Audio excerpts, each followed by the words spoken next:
नमस्कार, आप देख रहे हैं हमारे छत्तीसगढ़ और मैं हूं आपके साथ अंशिका। छत्तीसगढ़ में एनालॉग पनीर की बिक्री अब पूरी तरह से बंद होगी। स्वास्थ्य मंत्री श्यामलाल बिहारी जायसवाल ने बड़ा ऐलान करते हुए कहा कि उपभोक्ताओं के स्वास्थ्य और खाद्य सुरक्षा को ध्यान में रखते हुए सरकार एनालॉग पनीर की बिक्री पर प्रतिबंध लगाएगी। जल्द ही इसका आधिकारिक आदेश जारी होगा। दरअसल प्रदेश में एनालॉग पनीर की बिक्री को लेकर लगातार शिकायतें सामने आ रही थी। इसके बाद खाद्य एवं स्वास्थ्य विभाग ने कई जगह जांच की और कार्रवाई की। अब सरकार ने इस पर पूर्ण प्रतिबंध लगाने का फैसला ले लिया है। बता दें कि एनालॉग पनीर पारंपरिक दूध से बने पनीर से अलग होता है। इसे तैयार करने में वनस्पति तेल, स्टार्च और अन्य खाद्य सामग्री का इस्तेमाल किया जाता है। देखने में ये सामान्य पनीर जैसा ही दिखाई देता है, लेकिन इसकी संरचना और पोषण गुण अलग होते हैं। सरकार का कहना है कि इस फैसले का उद्देश्य प्रदेशवासियों को सुरक्षित और गुणवत्तापूर्ण खाद्य पदार्थ उपलब्ध कराना है। आधिकारिक आदेश जारी होते ही ये प्रतिबंध लागू हो जाएगा।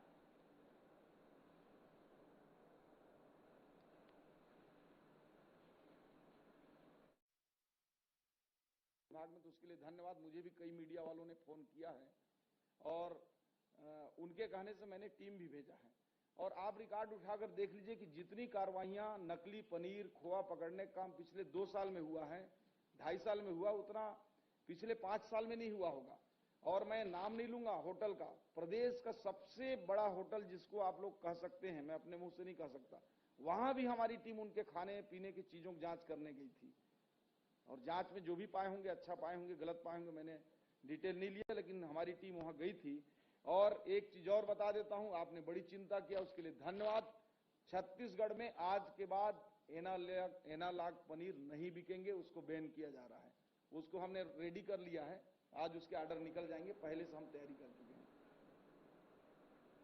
दुर्ग जिले के बहुचर्चित अवैध अफीम खेती मामले में पुलिस ने जांच पूरी करते हुए 939 पन्नों का चालान न्यायालय में पेश कर दिया है। इस मामले में 8 आरोपियों के खिलाफ चार्जशीट दाखिल की गई है, जबकि 2 आरोपी अभी भी फरार है। पुलिस के मुताबिक जेबरा सिरसा थाना क्षेत्र के समोदा गांव में 5.609 एकड़ जमीन पर मक्के की फसल के बीच अवैध रूप से अफीम की खेती की जा रही थी।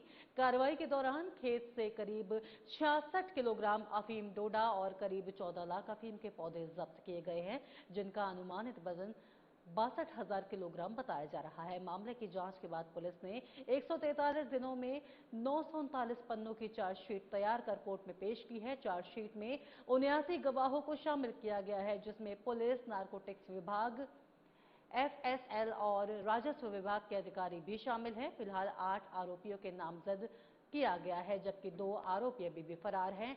मामले में पुलिस ने विस्तृत चालान न्यायालय में प्रस्तुत कर आगे की कानूनी कार्रवाई शुरू कर दी है।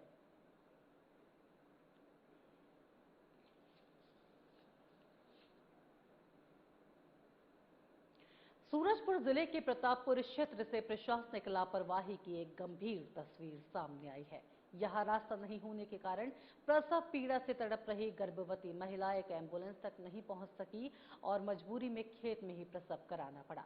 मामला प्रतापपुरा क्षेत्र के ग्राम पंचायत धुरिया का है। परिजनों का आरोप है कि सरकारी जमीन पर कथित कब्जे के कारण घर तक जाने का रास्ता बंद है। प्रसव पीड़ा होने पर 108 एम्बुलेंस बुलाई गई, लेकिन रास्ता नहीं होने पर वाहन घर तक नहीं पहुंच सका।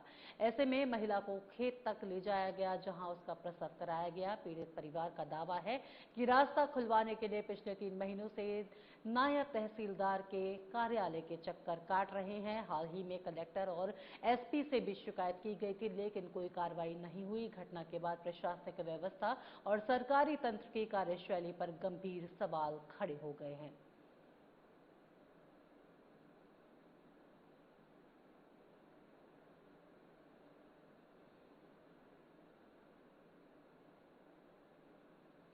सूरजपुर में सड़क दुर्घटनाओं पर अंकुश लगाने के लिए पुलिस ने नाबालिग स्कूली छात्रों के वाहन चलाने के खिलाफ विशेष अभियान चलाया। इस दौरान सैकड़ों मामलों में कार्रवाई करते हुए परिजनों को बुलाकर समझाइश दी गई और चालान कार्रवाई भी की गई। सूरजपुर पुलिस जिले भर में नाबालिग द्वारा वाहन चलाने के खिलाफ लगातार अभियान चला रही है। अभियान के दौरान वाहन चला रहे स्कूली छात्रों को रोककर उनके परिजनों को मौके पर बुलाया गया।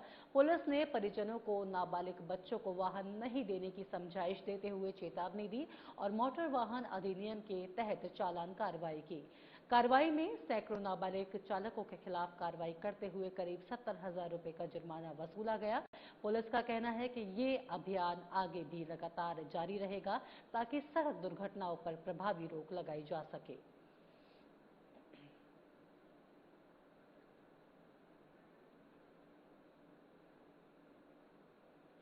बस्तर के नगरनार स्थित एनएमडीसी स्टील प्लांट से प्रभावित पंचायत के सरपंच अब प्रबंधन के खिलाफ लामबंद हो गए हैं। क्षेत्र की 10 पंचायतों के सरपंचों ने बस्तर कलेक्टर से मुलाकात कर विकास कार्य शुरू कराने और समस्याओं के समाधान की मांग की।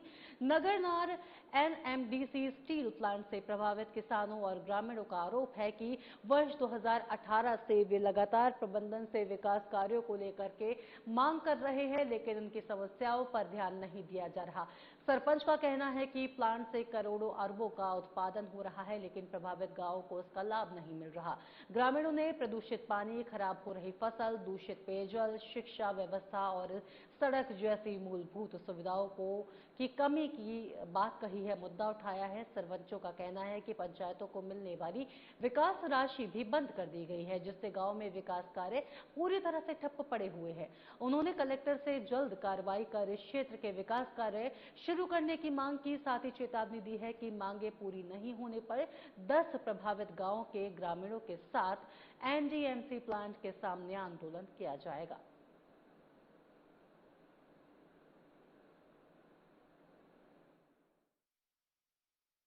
हमारे 16 पंचायत हैं। 16 पंचायत के जो मूलभूत सुविधाएं जो एनएमडीसी से मिलना चाहिए था, वो प्रभावित पंचायतों में नहीं मिल पा रहा है। इस संबंध में हम लोग सामान्य कलेक्टर महोदय से मिलने आए थे। उन्होंने आश्वासन दिया है अभी ईडी के साथ बैठक करके फिर जो प्रभावित पंचायतें हैं उनको शिक्षा और स्वास्थ्य के संबंध में चर्चा करेंगे और सुविधाएं दिलाएंगे, ऐसा आश्वासन मिला। कब से पूरे काला पानी पूरे प्लांट के कस्तूरी एरिया और प्रोपनपाल बेजापदा नगर आ रहे हैं, पूरा जा रहे हैं। उसके लिए बीच में अपन 25-26 का भी 25-24 का 24-25 का मुआवजा, उसके भी मुआवजा नहीं मिला। 8,000 9,000 का ऐसा बात किए थे उन लोग मुआवजा देने के लिए, वो भी नहीं दिए। इसके अलावा कोई विकास कार्य किसी पंचायत में नहीं है। पानी शुद्ध वो तो देते ही नहीं है। वो अपन उज्ज्वला योजना के से अपन पानी वानी जो कर रहे हैं हो रहा है, बाकी तो एनएमडीसी का किसी भी प्रकार का कोई बात। तो एनएमडीसी जो प्रभावित गांव के सभी सरपंच लोग हम लोग आए थे, जो प्रभावित सरपंच लोग सभी लोग आए थे, तो एक भी काम नहीं हो रहा है। बाकी जगह जहाँ जिंदल पिंदल में गांव मन को चकाचक बना रहे हैं, हमारे यहाँ 2000 से प्लांट एनएमडीसी लगा है, जैसा का ऐसा है, कोई विकास नहीं हो रहा है। और फिलहाल यहाँ रुकेंगे एक छोटे से ब्रेक के लिए।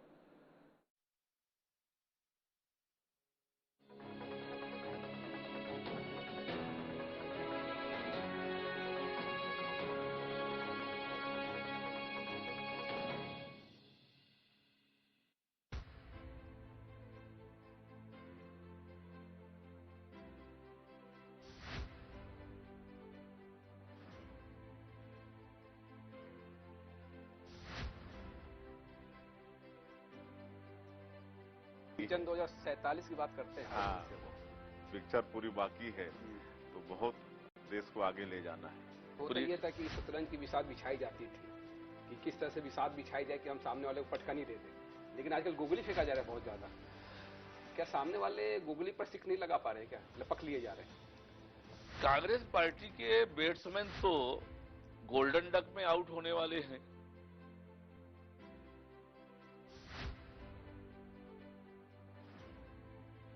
दर्शकों के लिए कुछ लाइनें जो आप बता सके, कह सके। चल संगी जुर मिल कमा बोरे करम खुल गे, पथरामा पानी ओगरावो, धरती में सोना उपजावो। 2014 के बाद से भारतीय राजनीति को किस तरह से देखते हैं? 2014 के बाद से इस देश में उन्नति का, तरक्की का, इस देश के लोगों के जीवन स्तर को ऊंचा उठाने का, गांव, गरीब, किसान, युवा, महिलाएं, इनके जीवन में कैसे खुशहाली ला सकती है, अगर ये एजेंडा पहली बार तय किया है तो मोदी जी ने तय किया है।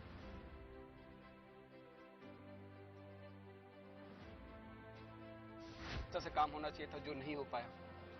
नहीं, देखिए सभी ने काम किया है, मैं बिल्कुल ही नहीं कह रहा हूँ कि किसी ने काम नहीं किया है। हाँ, विगत सरकार ने भी कुछ किया है, परंतु कॉम्प्रोमाइज रही काफी चीजों पर, यह भी सच है। आयुष्मान में जो अभी अनियमितताएं बढ़ती जा रही है निजी हॉस्पिटलों के द्वारा। आपने बहुत बढ़िया किया है प्रश्न पूछकर जी। मेरी इससे भावनाएं भी जुड़ी हुई हैं, क्योंकि मैं एक ऐसे क्षेत्र से आता हूं जहां लोगों को बीमार होने के बाद छोटे छोटे टेबलेट्स के लिए मुर्गियां बेचते देखा हूं। कि सत्ता रहे तो संगठन का काम बहुत राह आसान हो जाता है या चुनौतियां और बढ़ जाती है? नहीं नहीं, संतुलन, बेहतर संतुलन के साथ सब काम कर रहे हैं। देखिए, ये कहने को एक वो बन गया है कि सत्ता और संगठन, वरना सत्ता में कौन है बताइए ना। विष्णुदेव साय जी मुख्यमंत्री जी हैं, लगातार अध्यक्ष रहे हैं। महतारी वंदन योजना से मंत्री जी आपने किस तरह का बदलाव देखा महिलाओं के बीच?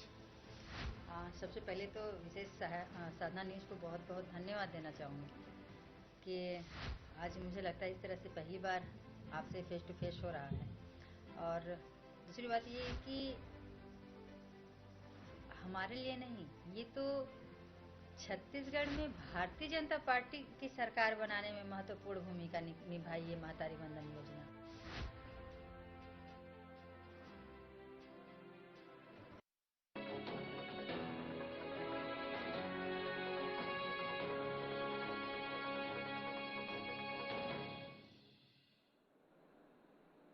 ब्रेक के बाद एक बार फिर आपका स्वागत है। अंबिकापुर में नाबालिग आदिवासी लड़की से दुष्कर्म के आरोपी की गिरफ्तारी की मांग को लेकर ग्रामीणों ने थाना परिसर में प्रदर्शन किया। ग्रामीणों ने पुलिस पर आरोप लगाते हुए ये कहा है कि आरोपी को बचाने का प्रयास पुलिस कर रही है और जल्द गिरफ्तारी की मांग की है। मामला नाबालिग आदिवासी लड़की से दुष्कर्म के आरोपी तरुण जायसवाल से जुड़ा है। आरोपी की गिरफ्तारी नहीं होने से नाराज ग्रामीणों ने थाना पहुंचकर प्रदर्शन किया और पुलिस के खिलाफ नाराजगी जताई। ग्रामीणों ने चेतावनी दी है कि अगर जल्द ही आरोपी की गिरफ्तारी नहीं हुई तो आईजी और एसपी कार्यालय का घेराव किया जाएगा। वहीं पुलिस ने आरोपी तरुण जायसवाल की गिरफ्तारी के लिए 5,000 रुपए का इनाम की घोषणा की है। पुलिस ने लोगों से आरोपी की सूचना देने की अपील की है।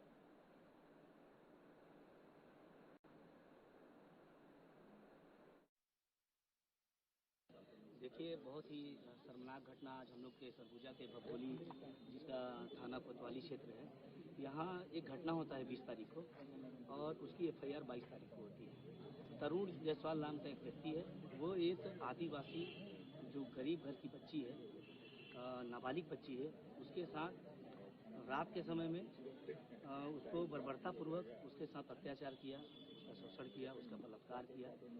उस आदिवासी बच्ची तो जब हम लोग ने वहाँ गांव वाले लोग जब उसको पूछे कि क्या हुआ तो बताई कि तरुण जायसवाल नाम का व्यक्ति उसके साथ अत्याचार किया है, बलात्कार किया है। और आज 8 दिन बीत गए और जो आरोपी है वो पुलिस गिरफ्त से बाहर है। आज हम लोग इस न्याय के मंदिर में हम लोग गुहार लगाने आए थे इस थाने में कि जो आरोपी है तरुण जायसवाल, उसकी गिरफ्तारी जल्द से जल्द हो। अगर उसकी गिरफ्तारी जल्द से जल्द नहीं होगी तो आने वाले 2-3 दिन के अंदर सरगुजा आईजी साहब का, एसपी साहब का और इस थाने का बड़ी संख्या में ग्रामीणों के साथ यहाँ पे विरोध प्रदर्शन और घेराव किया जाएगा, जिसकी संपूर्ण जवाबदारी शासन प्रशासन की होगी। सुकमा जिले में लगातार हो रही बारिश और बढ़ते नदी नालों के जलस्तर को देखते हुए प्रशासन ने बाढ़ से निपटने की तैयारियां तेज कर दी है। कोंटा जनपद पंचायत के सीईओ गौतम गहीर ने बाढ़ प्रभावित और संवेदनशील क्षेत्रों का निरीक्षण कर अधिकारियों और पंचायतों से अलर्ट रहने की निर्देश दिए हैं। साथ ही निरीक्षण के दौरान सीईओ गौतम गहिर ने ग्राम पंचायतों के सरपंचों और सचिवों को 24 घंटे अलर्ट मोड पर रहने के निर्देश दिए हैं। उन्होंने कहा कि जिन गांवों में हर साल बाढ़ की स्थिति बनती है, उन्हें पहले से ही चिन्हित कर लोगों को सुरक्षित स्थान पर पहुंचाने की तैयारी रखी जाए। उन्होंने नाव, राहत सामग्री, दवाइयों और भोजन की व्यवस्था सुनिश्चित करने के दिशा निर्देश दिए हैं। साथ ही राहत शिविरों के लिए स्थान तय कर राजस्व, पंचायत, स्वास्थ्य और पुलिस विभागों को आपसी समन्वय के साथ काम करने का कहा गया है। प्रशासन ने कंट्रोल रूम को 24 घंटे सक्रिय रहने के निर्देश दिए हैं। साथ ही सीईओ ने लोगों से अपील की है कि नदी नालों और पुल पुलियाओं से दूरी बनाए रखें। किसी भी आपात स्थिति में तत्काल प्रशासन को सूचना दें।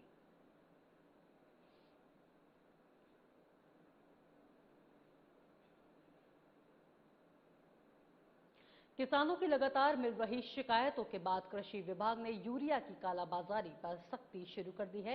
पिथौरा क्षेत्र में कृषि अधिकारी ब्रजेश कुमार तुर्कानी और उनकी टीम ने खाद बीज दुकानों पर औचक निरीक्षण किया। जांच के दौरान बिक्री रजिस्टर, उपलब्ध स्टॉक और सरकारी निर्धारित दरों की बिक्री की जांच की गई। अधिकारियों ने दुकानदारों को स्पष्ट चेतावनी दी कि नियमों का उल्लंघन किसी ने भी किया और तो ये किसी भी हालत में बर्दाश्त नहीं किया जाएगा। कृषि अधिकारी ब्रजेश कुमार तुर्कानी ने बताया कि शासन द्वारा यूरिया की कीमत 266 रुपये 50 पैसे तय की गई है। इससे अधिक कीमत वसूलने वाले विक्रेताओं के खिलाफ कड़ी कार्रवाई की जाएगी। उन्होंने किसानों से अपील की है कि वे शासन की कृषि योजनाओं का लाभ उठाएं, खाद खरीदते समय हमेशा पक्का बिल लें और यदि कोई दुकानदार तय कीमत से अधिक राशि मांगता है तो उसकी सूचना तुरंत कृषि विभाग को दें ताकि दोषियों पर समय रहते कार्रवाई की जा सके।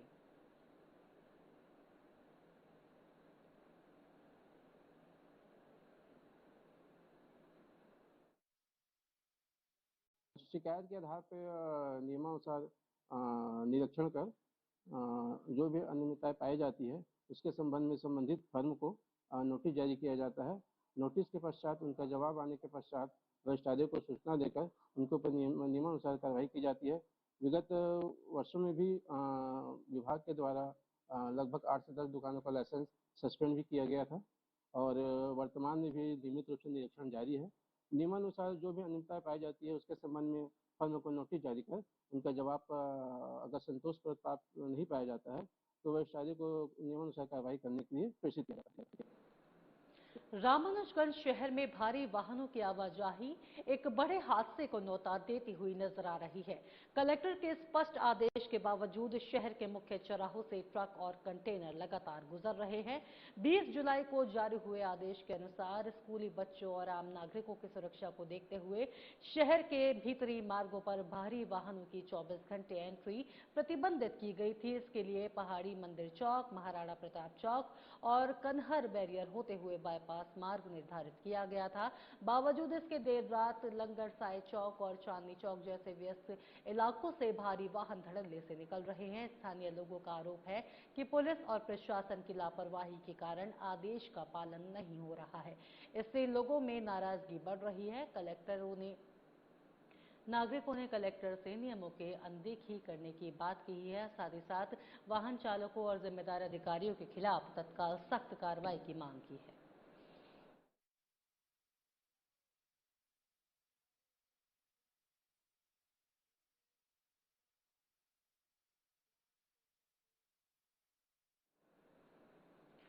फिलहाल खबरों में इतना ही। अब एक नजर डालेंगे बड़ी खबर पे।